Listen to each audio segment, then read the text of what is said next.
হে everyone, আমি সুজাতা। আজকের ভিডিওটা শুরু করলাম দুপুরের রান্না দেখিয়ে।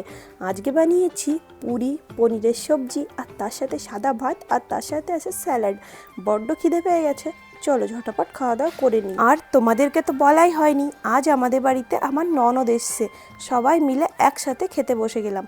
খাওয়া দাওয়া কমপ্লিট করে দেখো রেডিও হয়ে গেছি, কারণ আজ সবাই মিলে একসাথে যাব ঠাকুর দেখতে। নবমী, তাই কিন্তু আজ আর শাড়ি পরলাম না, নিজের পছন্দ মতন এই স্কার্ট আর টপটা পরে নিলাম।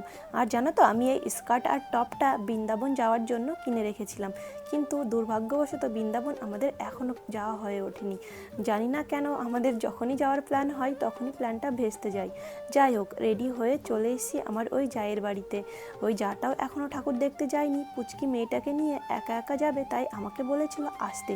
তাই সবাই মিলে একসাথে কিন্তু এখন ঠাকুর দেখতে চলে এসেছি। আর এখানে আসতে না আসতেই আমাদের অনেক রিলেটিভদের সাথে বাইরেই দেখা হয়ে গেল। সবাই কিন্তু এখানেই এসছে ঠাকুর দেখতে।